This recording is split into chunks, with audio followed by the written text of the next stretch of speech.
우리는 이미 본문을 두 번에 걸쳐 살펴보면서 죄로부터의 자유를 주는 진리는 오직 예수님임을 확인을 했습니다. 진리를 알지니 진리가 너희를 자유케 하리라는 말씀은 단독적인 표어나 명언이 아닌 반드시 너희가 내 말에 거하면 참 내 제자가 되고라는 문장 속에서 함께 해석되고 적용되어야만 하는 복음이라는 것을 확인했습니다. 그러므로 진리를 알고 자유를 얻기 위해서는 필히 예수님의 말씀에 거하며 그분의 제자가 되어야만 합니다. 오늘은 내 말에 거하면이라는 말씀을 살펴보겠습니다. 거하면이란 어떤 곳에 머물러 산다라는 뜻입니다. 이 뜻을 명확하게 밝히고자 11년 전 로마서 8장을 설교할 때 말씀드렸던 예화를 다시금 사용하겠습니다.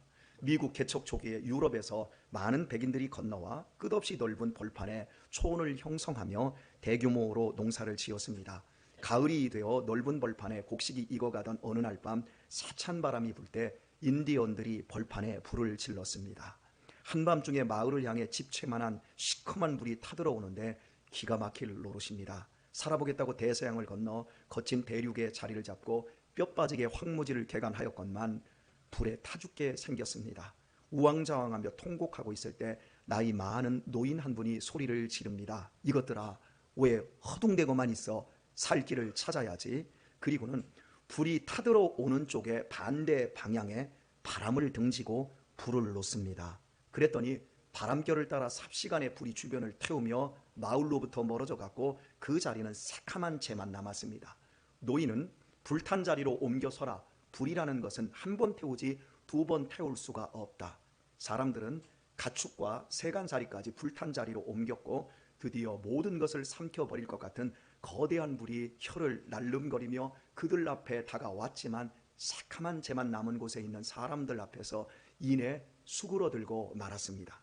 불이 한 번 태운 것은 다시 태울 수 없듯이 법도 그렇습니다. 한 번 집행된 법은 두 번 써먹지 못합니다.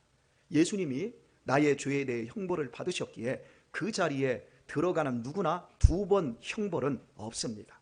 심판받은 바로 그 자리로 내 생명과 삶을 옮겨가는 것이 예수 믿음이며 이것이 내 말에 거하면의 뜻입니다. 지옥의 시뻘건 죄의 불이 삼키려 달려들어도 십자가에 심판받은 자리로 이사하여 거주하는 자는 영원히 살 수 있습니다. 심판받아버린 예수님 안에 옮겨가도 나는 여전히 죄악 덩어리지만 예수님의 공로 때문에 심판받지 않는다라는 진리가 복음입니다. 그래서 바울은 로마서 8장 1절에서 그리스도 안에 있는 자에게는, 누구 안에 있는 자에게는? 그리스도 안에 있는 자에게는 결코 정죄함이 없다고 선언을 합니다. 토마스 아켄피스는 이렇게 말합니다. 죄를 이기기를 원하느냐? 십자가 앞을 떠나지 말아라. 거룩하게 살기를 원하느냐? 십자가 앞을 떠나지 말라. 절대로 십자가를 떠나지 말라. 예수님의 십자가와 부활의 사건이야말로 인류의 피난처요 안전지대입니다. 그러므로 당신의 말씀 안에 살며 제자가 되면 진리의 예수님을 알게 되어지고 필히 자유로운 삶을 얻게 된다고 주님께서 말씀하고 있는 것입니다. 삶이란 쉼과 평안 없이 자유가 있을 수가 없습니다. 육체의 자유는 쉼에 있고 영혼의 자유는 평안함에 있습니다. 죄로부터 자유롭게 해주시는 주님 안에 거할 때 사람은 몸과 영혼의 자유를 동시에 누릴 수 있게 되어집니다. 잠시 쉬더라도 쉼의 강도가 그리스도인은 다릅니다. 육체 노동의 강도와 상관없습니다. 왜냐하면 더 이상 예수님 안에 거하는 인생은 노동이 저주가 아닌 하나님의 사역이므로 늘 새 힘을 얻기 때문입니다. 희한한 건 우리 가운데도요, 육체 노동으로 살아가는 사람이 정신 노동으로 하이칼라를 입고 살아가는 사람보다 훨씬 마음의 평안을 더 누립니다. 왜 그렇습니까? 몸에 보여지는 거친 노동이 도리어 예수님 안에서 축복으로 변하기 때문에 그렇습니다. 바로 이러한 쉼을 위해 하나님께서는 우리들에게 안식일을 제정해 주셨습니다. 이런 이유로 우리들은 예배를 통해 새 힘을 얻는 것입니다. 주일에 예배하고 주일에 교회 와서 봉사하는 이 모든 행위는 분명히 일입니다. 어떤 분이 저한테 이렇게 한번 대들었던 사람이 있어요. 목사님, 왜 우리는 교회 와서 쉬지를 못하는 거죠? 왜 교회까지 와서 다른 믿지 않는 사람들은 집에서라도 쉬지만 왜 교회까지 와서 우리가 일을 해야 되는 거지요? 이렇게 저에게 예전에 한번 따지시는 분들이 계셨거든요. 그런데 여러분 아세요? 주일에 예배만 하고 집으로 가는 분보다 실은 주일에 교회 와서 봉사하는 이 삶을 꾸준히 살아가는 사람이 더 많은 일을 함에도 불구하고 더 건강하게 사는 이유가 있어요.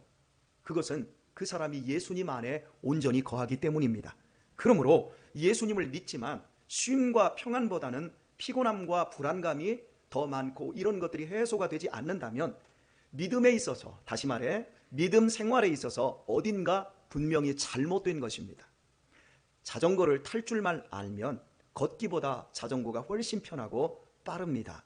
그런데 자전거 페달을 밟는 것이 매우 힘이 들어지고 앞쪽에 핸들링을 하는데 무겁게 느껴진다면 반드시 타이어 상태를 살펴봐야 하듯이 그리스도인이 쉼과 내적인 평안과 기쁨을 누리지 못한다면 펑크난 것입니다.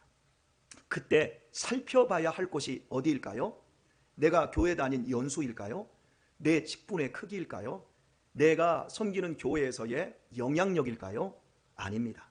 바로 오늘의 말씀 가장 앞부분에 내 말에 거하면입니다. 나는 주님 안에 거하고 있는가?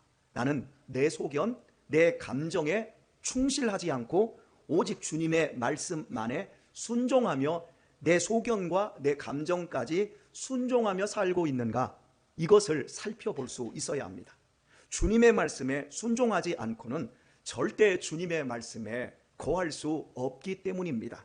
성경에서 작은 지적 같지만 굉장히 큰 결과를 가져왔던 것이 사사기에서 그때는 왕이 없으므로 저마다 자기 소견에 옳은 대로 행하더라. 그래서 다 약탈당하고 다 빼앗기고 가정은 풍비박살 나는 이러한 역사가, 이런 사이클이 계속 되는 것을 살펴볼 수 있습니다.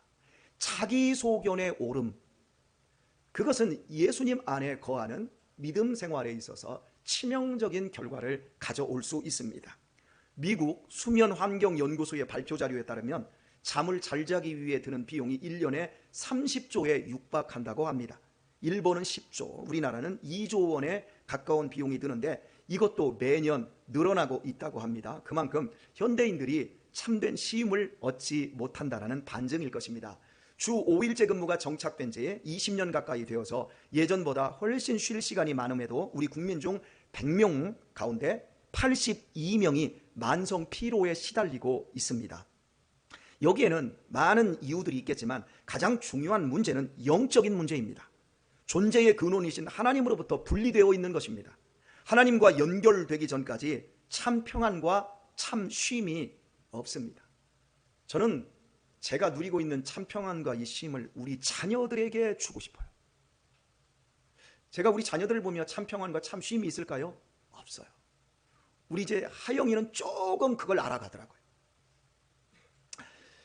제 아무리 천문학적인 비용을 쓴다 할지라도 삶은 더 불안하고 더 피곤해질 뿐입니다. 예수님 안에서만 인간은 하나님께로 돌아갈 수가 있고 하나님의 사랑을 받을 수가 있습니다. 그때에만 참된 평안과 참된 쉼을 얻게 되어집니다. 꼭 모든 것이 갖추어지고 실컷 자야만 평안하거나 쉬는 것이 아닙니다.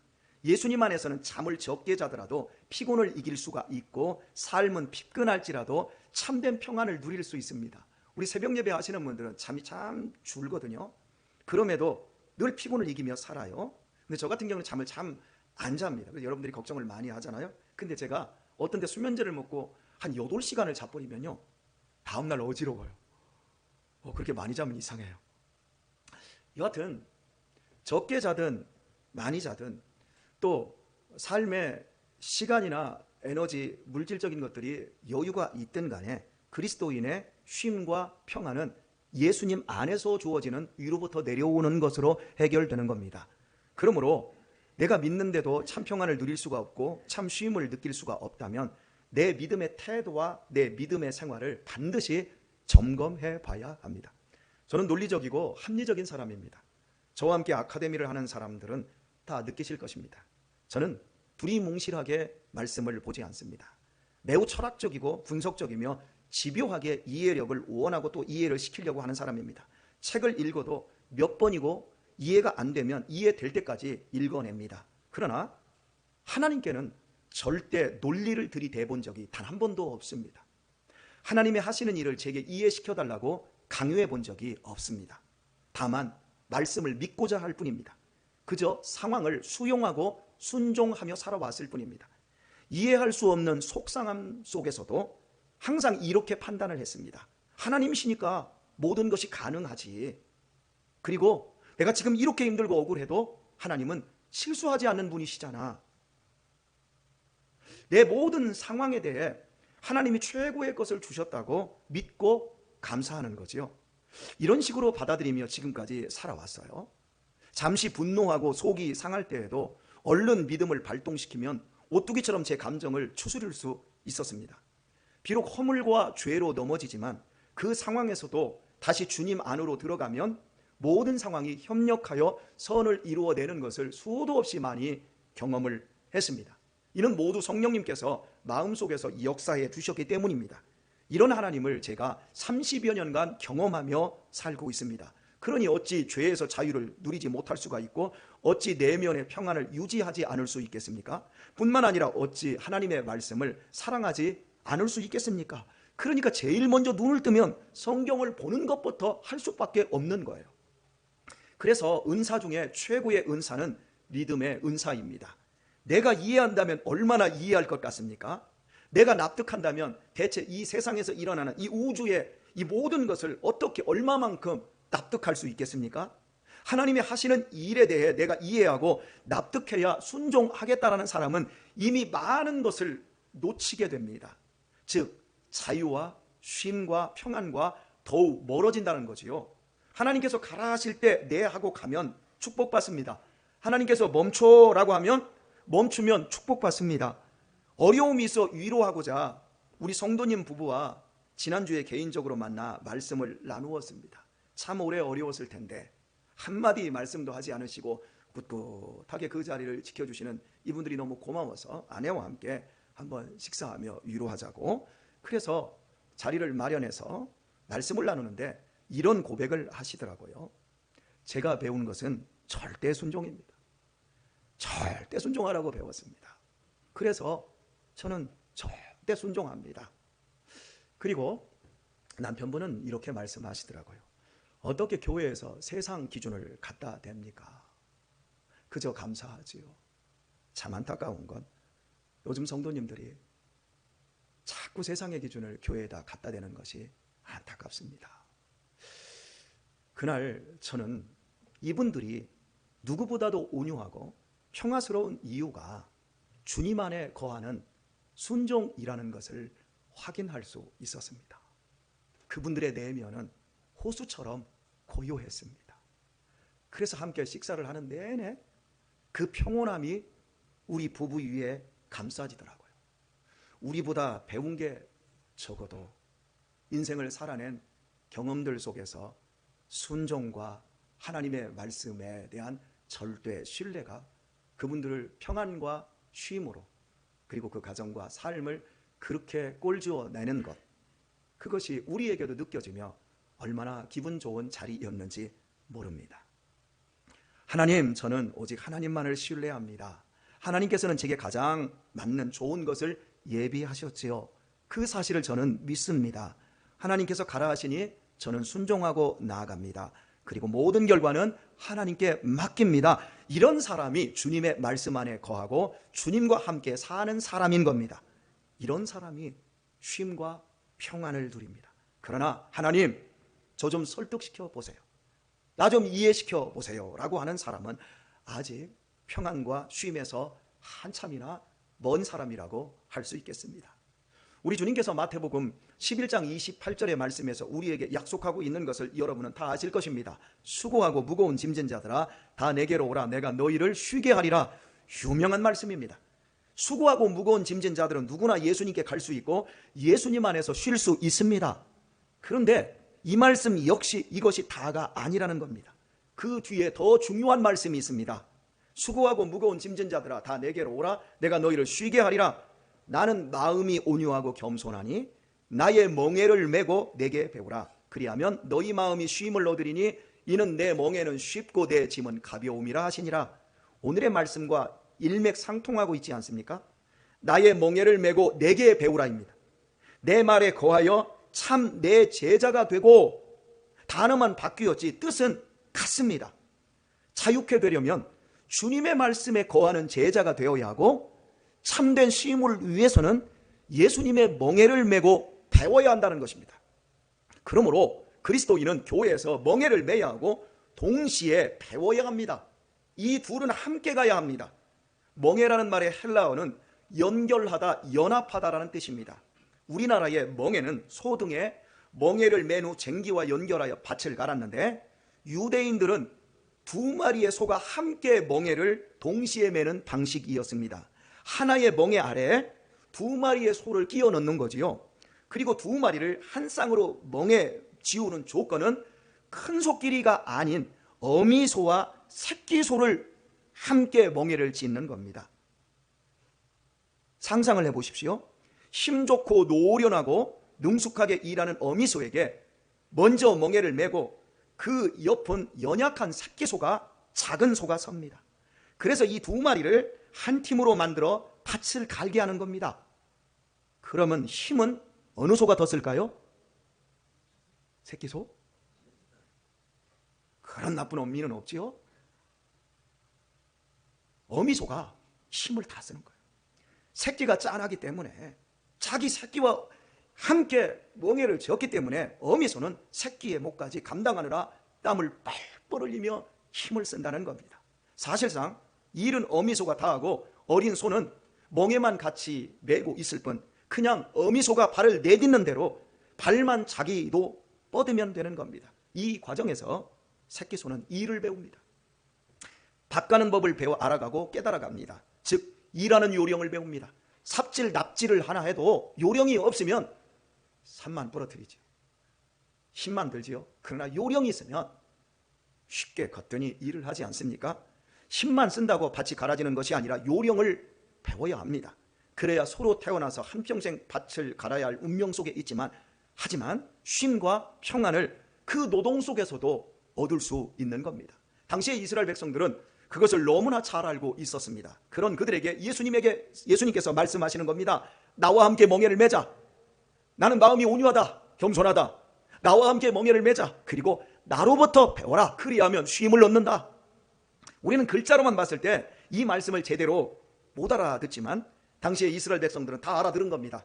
아, 예수님께서 큰 소가 되어주시고 나를 어린 소로 부르시는구나. 그래서 예수님께서 하시는 그 모습을 보고 그대로 따라서 배우라고 하시는구나. 그 속에 참 쉼이 있다고 하시는구나. 그것을 안 겁니다.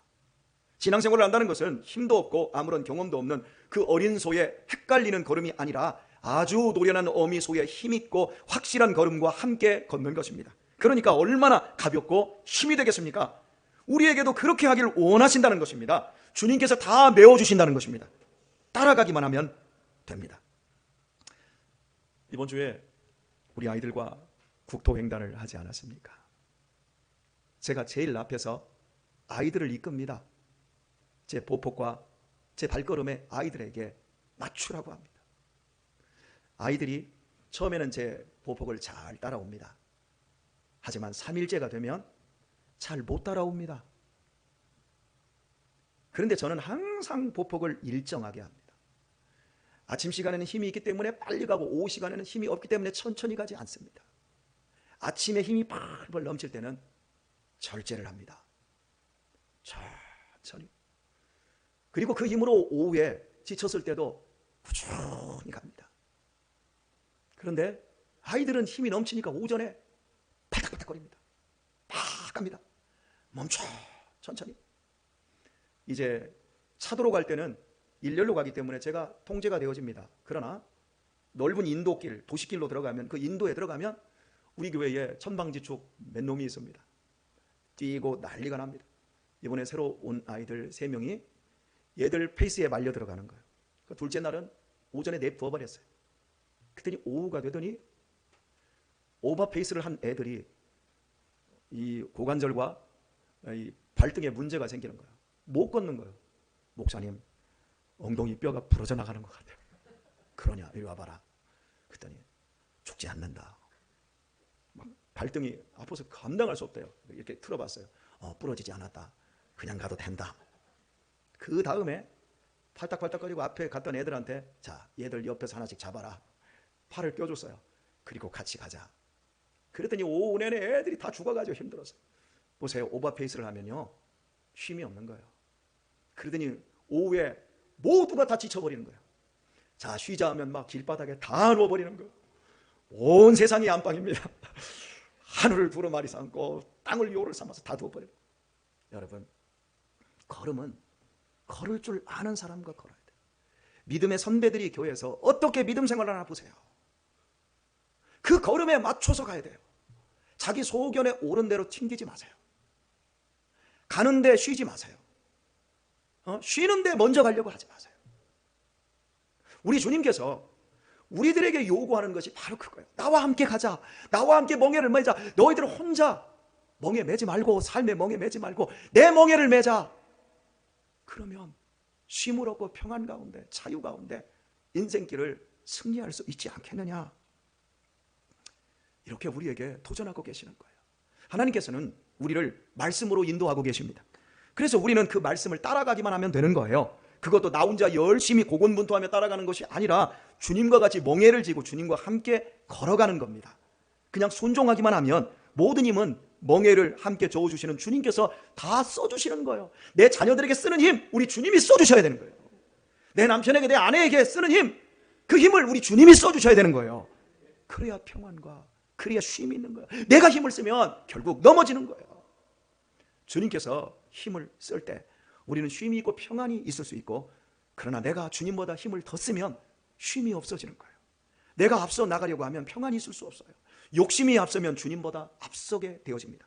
이렇게 되어지면 주님과 함께 멍에를 메고도 평안과 쉼이 요원하게 되어집니다. 잘 배워야 합니다. 신앙생활 잘 보고 잘 배우기를 바랍니다. 멈추라면 멈추고 가자고 하면 가면 되는 거예요. 이렇게 사는 것이 주님의 말씀에 거하며 제자가 되는 길입니다. 멍에를 매지 않는 분들에게 권면드립니다. 매기 싫어도 매셔야 돼요. 배울 마음이 없는 분들에게도 권면합니다. 배우셔야 합니다. 멍에를 매야 되고 배우셔야 고단한 인생의 쉼과 평안을 누릴 수 있는 겁니다. 4세기와 5세기 초에 콘스탄틴노플의 대주교 요한네스 크리소스토무스라는 위대한 교부가 있었습니다. 요한네스 크리소스토무스는 기독교 2000년 역사에 가장 설교를 잘하는 분으로 평가합니다. 그래서 별명이 골든 마우스, 즉 황금의 입이었습니다. 설교를 그렇게 잘했다는 거예요. 그렇다면 이분이 설교를 너무 잘하기에 사람들의 마음을 잘 이해하고 어루만질 것 같지 않습니까? 하지만 이분의 입에서는 호랑이와 사자가 포효하는 소리가 터져나왔습니다. 당시 콘스탄틴노플은 로마의 수도였고 황제가 사는 세계 최대의 도시였습니다. 현재의 터키의 이스탄불이 바로 콘스탄틴노플입니다. 그러므로 당시에 콘스탄틴노플의 대주교란 세계 교회의 심장과 같은 권위가 있었습니다. 현재의 로마 교황보다도 컸어요. 주교관에서는 정기적으로 화려한 연회를 열었고 여기에 초대되는 사람들은 왕족과 권력자들과 귀족들이었습니다. 그러므로 주교들은 자신의 영광과 지위를 보존하기 위한 자리로 연회를 이용했습니다. 그리고 특권층들은 자기들만의 리그를 지켜내고 그 결속력을 강화하기 위해 연회에 참석하는 것을 영광으로 여겼습니다. 사치스러운 음식과 아름다운 장식과 멋스러운 음악이 완벽하게 준비된 최고의 연회였습니다. 그런데 요한네스는 부임하자마자 이 연회를 없애버립니다. 이는 자신과 부유층들이 오직 주님 안에 거하며 주님의 멍에를 베고 주님께 배워 주님의 참 제자가 될 때에만 자유와 참된 평안과 쉼을 줄 수 있음을 실천하기 위해서였습니다. 그리고 교회에 있는 값비싼 물건과 보석들을 다 팔아 가난한 사람들에게 나눠줍니다. 보석이 박힌 성찬기, 금으로 만든 십자가와 헌금함까지 팔아버리고 이런 값비싼 헌물로 자기 기념비를 세우고자 한다고 부자들을 비난하는 설교를 했습니다. 심지어는 황제의 아내 에우독시아의 사치스러운 삶에 대해서 비판하는 설교를 합니다. 그러나 특권층과 황후는 요한네스의 자유와 참평안과 쉼으로의 초청을 거부합니다. 주님의 말씀을 거절합니다. 결국 요한네스 크리소토무스는 미움을 사서 모함을 받아 유배를 가게 되고 유배지에서 죽임을 당합니다. 세계 최고, 인류 역사의 설교를 최고로 잘하는 사람의 운명이 이러했습니다. 그분의 설교 한 부분을 읽어드리겠습니다. 여러분은 그리스도께서 굶주림에 시달리고 계시는데 여러분은 호사를 누리고 있습니다. 아니, 더 옳게 말하면 여러분은 지금 미친 짓을 하고 있습니다.